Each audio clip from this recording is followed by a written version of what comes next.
And these full frame Optimo Primes are special. They're different than the zooms in a way, and they're different from a lot of these other lenses in a way, in that they are designed to be customized by lens techs in the prep while you develop a look for a show. So instead of kind of buying a lens that has a special look, that has one look, and living with that, and it's cool and it's sophisticated, and but it is just one look.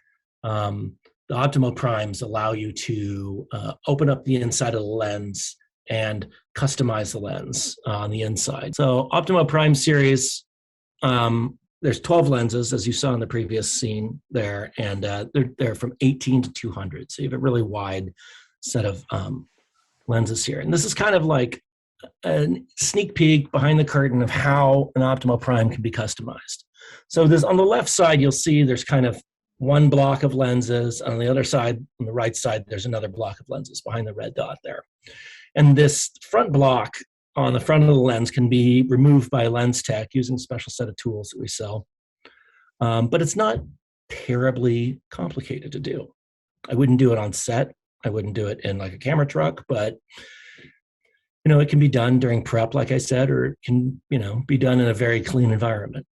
So we have 3 points of customization, as I said. One is what is the center palette here. So this is a piece of glass that is in a housing, and this can be removed and exchanged for a different thing. This is the green dot is the iris cartridge. So this is an iris cartridge that you can remove and you can replace with a different shaped iris, so like a triangular iris or something like that, or a oval iris. You can completely change the shape of the bokeh this way. And then back here, the rear filter, this allows you kind of a quick access, but also I'll show you in a diagram, if you guys follow along, that the rear position filter can do things that the middle position filter cannot. So in the center of the image here, this is where one of the coolest parts of the customization process can happen.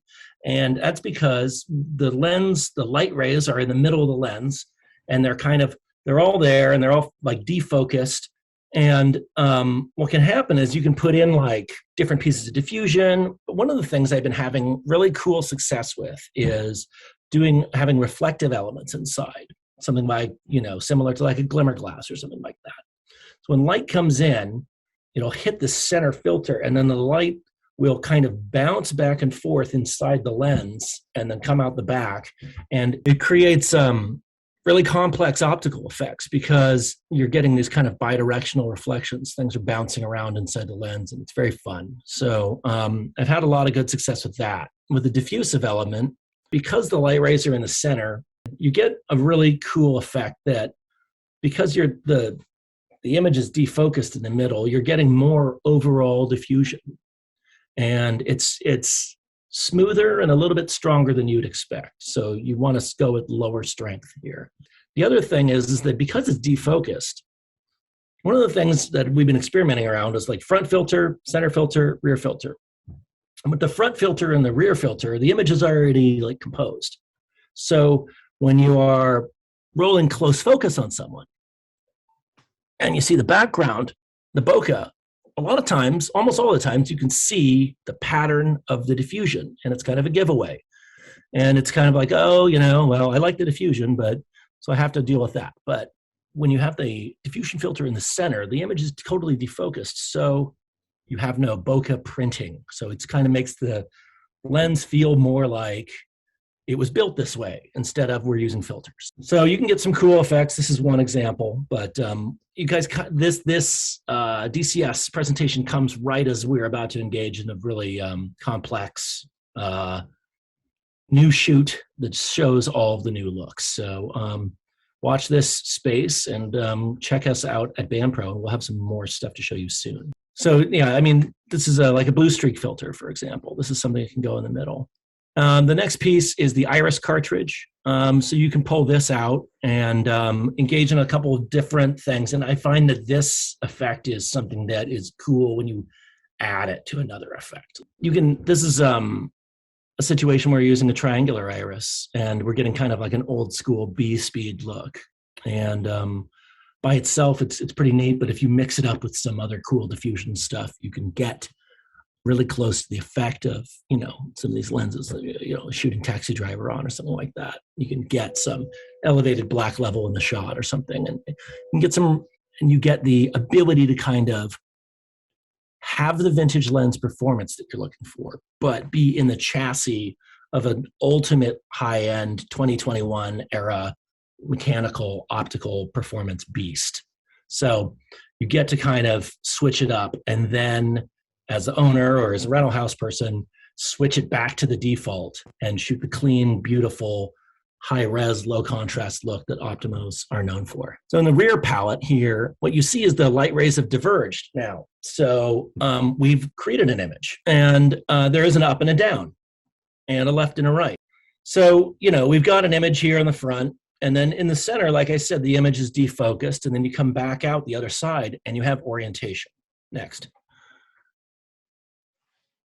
So yeah, instead of doing overall diffusion, you can do a kind of like a gradiated filter here. And by using a gradient, you can deal with just a difference between the center and the edge. And you can use a gradient of filtration, you can use a gradient of neutral density, or you can use a gradient in depth. You can use like an aspheric glass element here. So what this will allow you to do is manipulate, like I said, vignetting, sharpness, or even field curvature.